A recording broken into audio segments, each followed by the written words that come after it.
Hello, this is me Aarav Mishra and today I am going to read another book, but I did not bring up the bad guys because my librarian said not to bring another type of book because these are such kind of kids book. So I bought another mythology book like Amar Chitra Katha.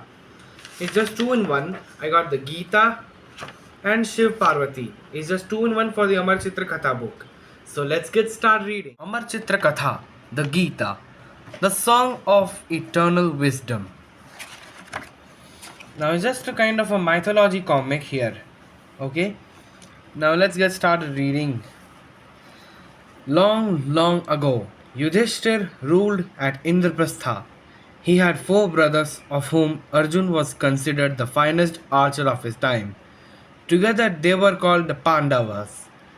See, five people are there in Pandav: Yudhishthir, Bhim, Arjun, Nakul, and Sahadev, in which Yudhishthir ruled at Indraprastha and Arjun was considered the finest archer. Next, once Yudhishthir performed the Rajasuya sacrifice, to which kings and princes came from far and near. It meant that they acknowledged him as the suzerain over them all.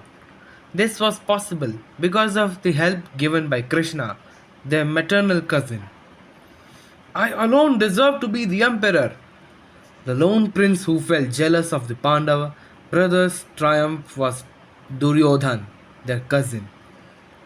Indraprastha is in the modern part, now in the modern Delhi only, and Pandava means patronymic from Pandu, their father. After the sacrificial ceremony, the kings and princes left for their respective kingdoms. Duryodhana returned to the Hastinapur along with Dushasan with his brother. Dushasan, we should have performed the sacrifice. Yes, don't we have mighty warriors like grandfather Bhishma and our teacher Drona on our side? After reaching his capital, Duryodhan went straight to his father, Dhritarashtra, the blind king of the Kauravas. Kauravas, that means patronymic from Kuru, an ancestor. Ancestor जो हिंदी में पूर्वज बोलते हैं, जो कि बाप से भी दादा, दादा से भी परदादा, उससे भी और ऊपर अलग अलग पुराने पुराने जनरेशन के बाप थे, उसी को कहा जाता है ancestors. Father, ever since I saw Yudhishthir's prosperity, I had no peace of mind. Duryodhan, he is your cousin. You must not envy him. The evil-minded Shakuni Mama, Duryodhan's maternal uncle, had a suggestion.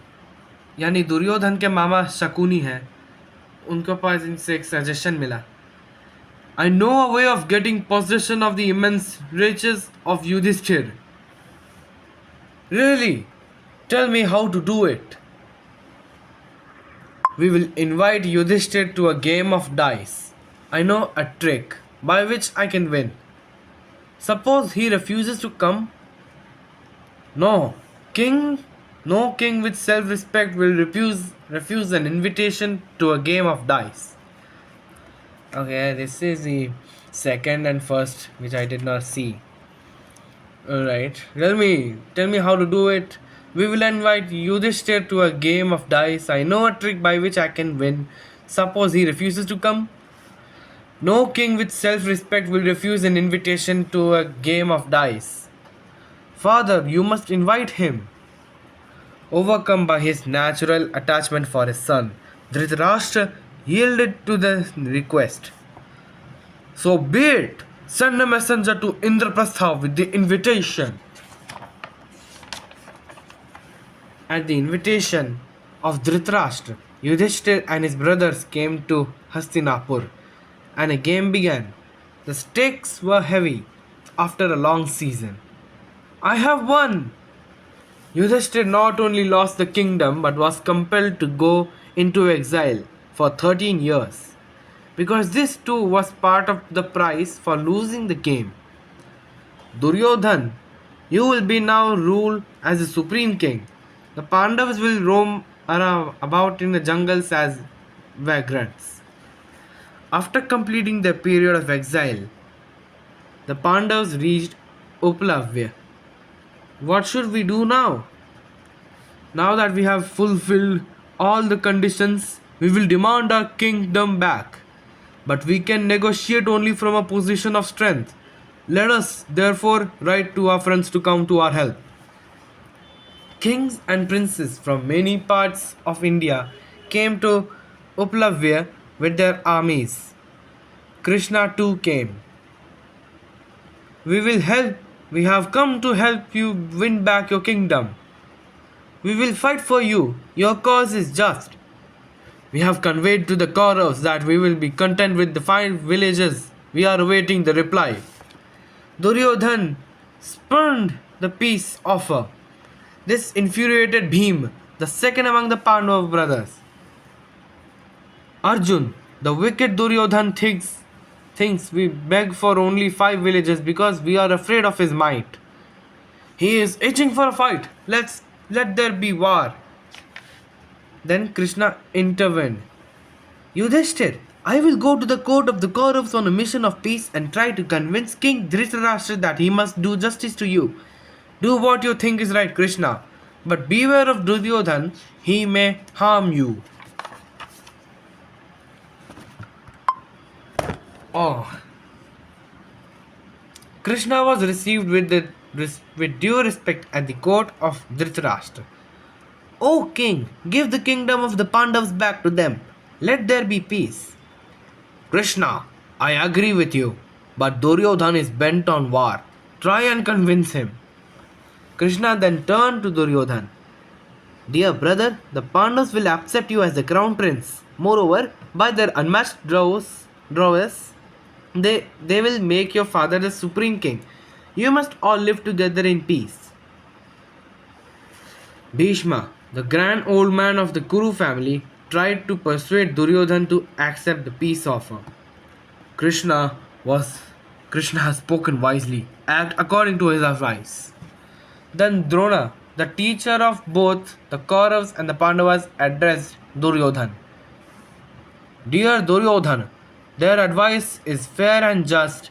I too am in favor of peace. Duryodhan stood up angrily. Krishna, I will not give back to the Pandavas even as much land as covered by the tip of the pointed needle. He stormed out of the assembly, followed by Dushasan and Shakuni. In a secluded spot, he held hurried discussions with his uncle, Shakuni. We must seize Krishna. An excellent idea. Let us post armed men at the entrance to the assembly hall. When King Dhritarashtra came to know of his son Wicked's plan, he summoned him at once. I hear you want to seize Krishna. Is it true? Krishna immediately assumed a terrible form. Flashes of lightning blazed out of him as he laughed. I can't bear to see him. In his person you can see all the gods. The kings and councillors in the assembly all shut their eyes, bowing their heads, and they stood with folded hands. Soon, Krishna assumed his normal form. I take leave of you with a sad heart. I will tell you this that was a peace offered has been rejected. I am sorry, I have no control over my son. Back at Upalavya, Krishna told the Pandav brothers about the willfulness and perversity of Duryodhan. Yudhishthir, now that we have tried all peaceful means, there is no alternative but try to fight. Already the Kaurava army has started moving towards the plains of Kurukshetra. Then let it be war. Then the Pandav army had 7 divisions. There was great tumult as they moved towards the battlefield of Kurukshetra. The armies of the Pandavas and the Kauravas stood facing each other on the battlefield. Before the call for battle was given, the leaders of the two sides met and agreed on the rules of war. Only One riding a chariot shall fight one and only another riding a chariot. One mounted on the back of an elephant shall fight only another mounted on an elephant. One who has lost his armor or weapons and is defenseless should not be attacked. Agreed. After the day's battle is over, there will be mutual goodwill between us. As usual, there will be no fighting after sunset or before sunrise. Then the Kaurav army had 11 divisions and was thus numerically far superior to the Pandav army. To withstand their enemy onslaught, the Pandav army had been arrayed in needle-like formation. Arjun was in the center of his chariot, to which had been yoked for yoked four white horses. Krishna was his charioteer. Bhishma was the commander of the Kaurava army. He blew his conch. This was the call to his warriors to ready themselves for the battle.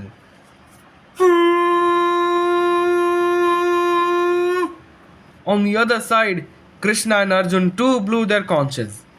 The air was rent with the sound of the blowing of conches, the beating of drums, the clank of weapons, the trumpeting of elephants, and the neighing of horses. Arjun lifted his bow with great self-assurance and then turned to Krishna. Krishna, drive the chariot ahead.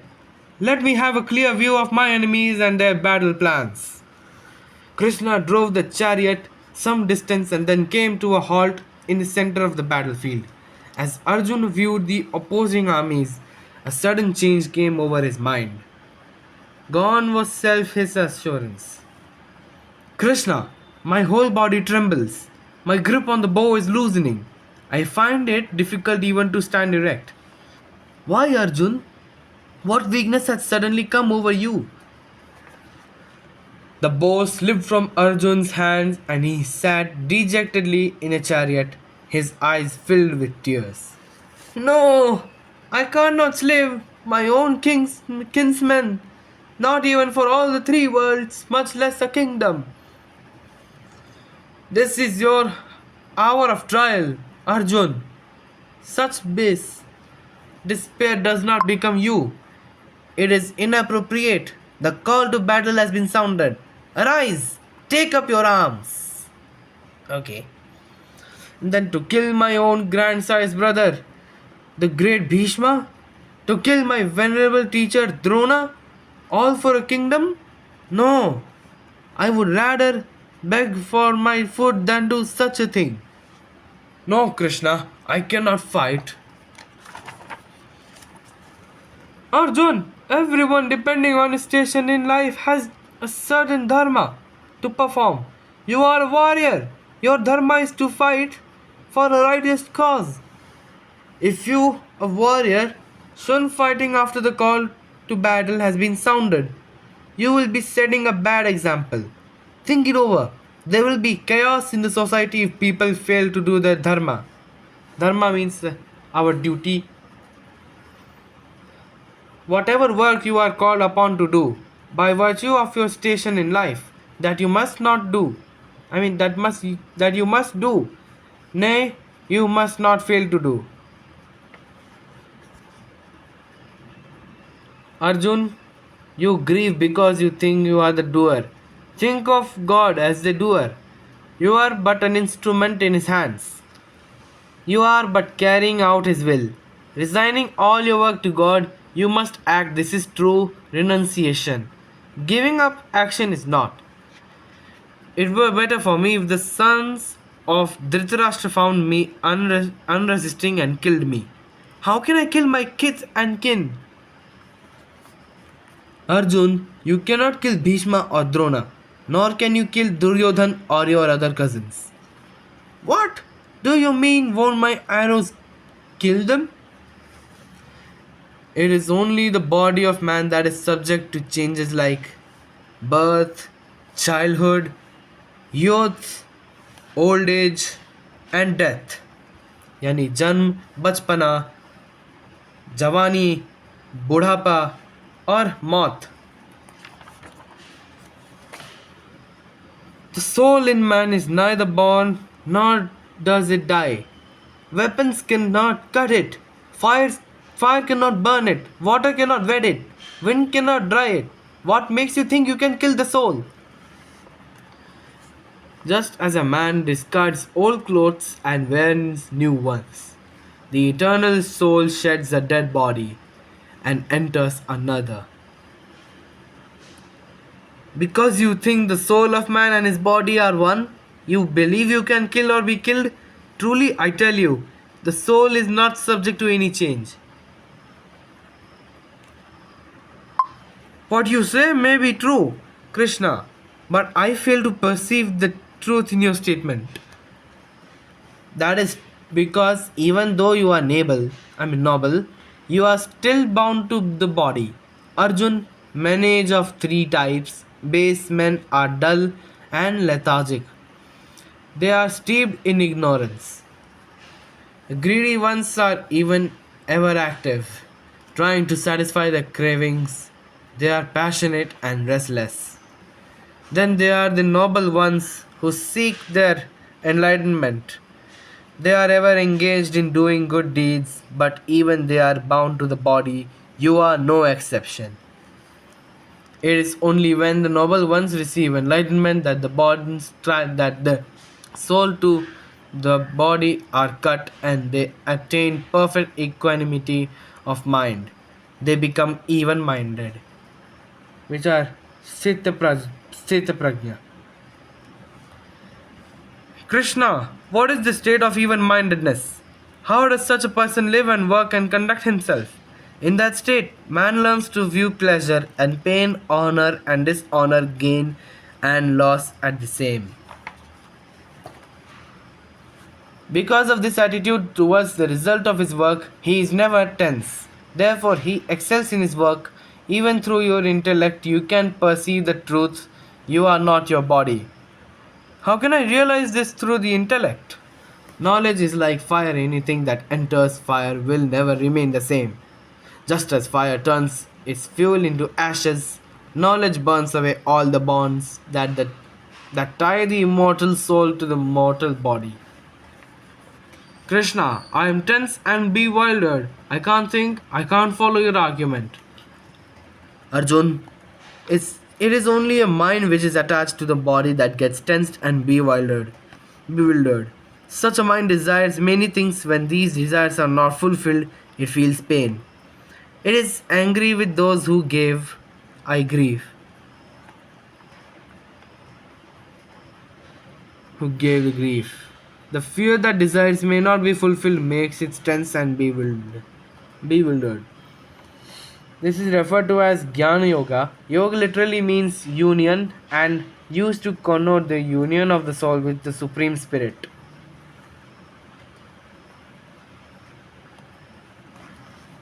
A boat can float steadily on water only in the absence of strong winds. Desires are like winds. They rock the boat on life violently. It is only when all the desires of the heart are abandoned that the intellect can perceive reality. And it is only after perceiving reality that a man can become even minded. An even minded person does not shun action, but he is not moved by the effects of action. He is like the ocean which remains unaffected by the pouring in of the waters of mighty rivers. This tranquility, this tranquility of mind can also be achieved by the yoga of meditation. Meditation, Dhyana Yoga. The aspirant must find a quiet, secluded place. There he must sit on a clean spot and holding his head, neck, and body erect. He must meditate. The control of breath, eating of the right food, and yogic exercise help. But no meditation is possible without concentration, and no concentration is possible if the mind is full of desires. Therefore, the yogi should try to withdraw the mind from worldly things and make it dwell on the self. Dwell. To perceive the truth through the intellect is difficult. The yoga or meditation is also difficult. The yoga of devotion, worship, adoration, prayer, surrendering yourself to the will of God is the simplest way by which you can cut the ties that binds the soul to the body. There are four types of devotees. There are those who worship God when in distress. There are those who worship God for the sake of material gain. There are the noble ones who worship God only to receive enlightenment. Now it says the devotion, Bhakti Yoga. Anyone who has received the self through the intellect cannot help adoring the self. Therefore, the yoga of bhakti or devotion is not incompatible with yoga of intellect. And finally, a few noble ones, because of their intense devotion, see God. They see God in all and all in God and continue the devotion. Meanwhile, Arjun's apathy and despair had cast a gloom on the Pandava army. Why is Arjun so dejected? Has the numerical superiority of the Kaurav army unnerved him? No, Bhim. I don't think so. Only this morning he told me confidently that where Krishna is, there is victory. Duryodhan also was puzzled. Why has Arjun cast aside his bow? What is Krishna telling him? We will soon find out. Perhaps poor Arjun has become panicky at the thought of facing our armed might. The Kauravs soon learned through one of their messengers about Arjun's despondency. Arjun refuses to fight. I hear Arjun has refused to fight. Duryodhan was elated. Dushastan, the battle seems to be won even before the first arrow has been shot. Arjun does not want to fight that coward. Arjun does not want to fight that coward. Meanwhile, Krishna, all that I have heard from you gives me the feeling that all worldly actions are evil. They spring from attachment of the soul to the body. I would rather renounce all action. The fact that there is no action does not mean there is no desire. A man sitting in solitude may continue to think of pleasure and the objects of pleasure. No purpose is served by keeping only the body inactive. Besides, men often shun action because of lethargy and negligence. Act you must, Arjun. No one indeed can keep aloof from action. Even the survival of the body calls for the action. But Krishna, because of my action or those of others, I sometimes feel happy, sometimes miserable, sometimes angry, and even tense. By yoga of intellect, meditation, and devotion, you can be free from the effects of action. These are the usual effects of action, but there are a number of ways by which you can act and yet be free. For an active man like you, there are two other ways. One is the path of renunciation of which I have already spoken to you. Think of yourself as an instrument in the hands of God and you are carrying out His will. But simpler still is the yoga of action. You must think you have the right only to act, but no rights to the fruit of your actions. Because of this attitude, you can slowly become free from attachment to the body. Yoga of action means karma yoga. I have revealed these great truths at the beginning of this age, thousands of years ago, to Vivaswat. He told these truths to Manu and Manu. Thousands of years ago? How do you mean? You were not born then. How could you have done it? You are certainly not older than Manu, the first man.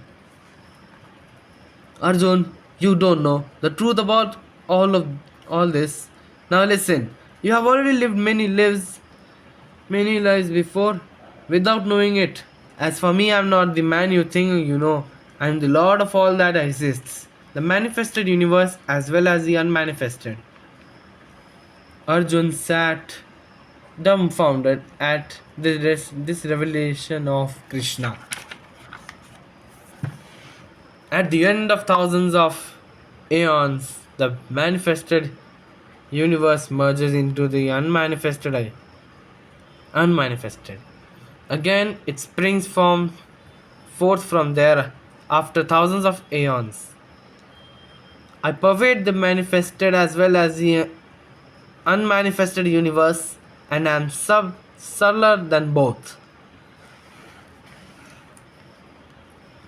Arjun, whenever there is a decline of righteousness and a rise of unrighteousness, I incarnate on this earth to protect the good and to destroy the evil. I am one, indivisible and eternal. I am everywhere. I am all knowing. I am without beginning and end. I am beyond time. I am bigger than the biggest. I am smaller than the smallest. Just as in abides in space, so also all beings abide in me. Space abides in air but does not need it for its sustenance. So also I abide in all beings and all, yet I am above and beyond them. Krishna, can I have a glimpse of this real form of yours? It is a form you cannot see with ordinary naked eyes. You need divine vision. I bestow it on you. As Arjun looked up, the light dazzled him. He saw it in all beings. It seems to him as if he were looking at creation, the whole of creation, everything in creation, looking at the whole of the past, the whole of the present, and the whole of the future, all at once. It was a sight no man had seen before. It staggered and stupefied him. He was as if the observer of the whole drama of life. He also saw the 12 suns, the moon, and the stars. It was an endless panorama. If there were any limitations, they were not in the form that he beheld, but in the viewer in himself. He saw all creatures on heaven and on earth in that form. Arjun, struck with amazement, bowed before the Lord. I see you, infinite and omnipresent. You are beginning, less, and endless in you. The whole universe abides salutations to you. The Lord then assumed his normal form. Do not be afraid, O Arjun. You have seen this form of mine, which is included very difficult to see. If you are perplexed by the many conflicting theories that you have heard, abandoning all, seek refuge in me. He who works for me, he who looks upon as me as his goal, and he who worships me soon becomes free from attachment to the body and comes to me. Men of precedent faiths worship me in different forms for the fulfillment of their desires. Ultimately, they all come to me. What are the qualities of the man who had reached you? How it can be known that a man has realized the ultimate? The one who has received enlightenment is the same in pleasure and in pain, in victory and defeat, in honor and in dishonor. He is the same to friend and foe. A piece of gold, a clod, and a stone are the same to him. Even such a man continues to perform his actions. Behold, Arjun, I have nothing to seek in this world, yet I engage myself in ceaseless activity. If I don't, others, following my example, may sink into indolence and become inactive. Arise, Arjun, you are a warrior. Your duty as a warrior is to do battle for a righteous cause. Viewing alike victory and defeat, gain and loss, happiness and misery, get ready for the battle. Whatever you do, do it as an offering to me. Whoever does what ought to be done without thought for the fruit of their action is the man of the true renunciation. He is the true yogi. He is the enlightened one. Therefore, arise and fight in the spirit of a yogi. Your duty calls you. Arjun now saw clearly where his duty lay. Lord, I stand here with all my doubts cleared. I will do as you bid. Arjun lifted the Gandiva bow, and its twang was heard as far as Yudhishthir stood. Victory be to Krishna! Arjun will do his duty as a warrior. He has resolved to fight. All is well. Arjun has taken up arms. Arjun has risen to fight. All is well. Now the conclusion. Great was the battle that followed, in which the Kauravas were totally annihilated. The incidents of the Kurukshetra battle are recounted in all their glorious detail to this day. But more memorable still was the discourse that Lord Krishna gave to Arjun, which has instructed, enlightened, and inspired Indians down to the ages. Karmanyevadhikaraste ma phaleshu kadachana. That's the end of the story called the Gita. Next day I'm going to read Shiva Parvati. This is the part 2. Now this is the part 1. Next up, part 2 coming soon is Shiva and Parvati, a story of divine love. Thank you so much. Don't forget to subscribe to my channel. Don't forget to give a like, share it to everyone, comment with the help of guidelines, and don't forget to subscribe to my channel. And if my guidelines are not given on my comment, then follow my guidelines. There should be respectful comments in our comment section below, and there should be no spamming, and don't forget to like, subscribe. These are my guidelines, okay? So see you, bye bye.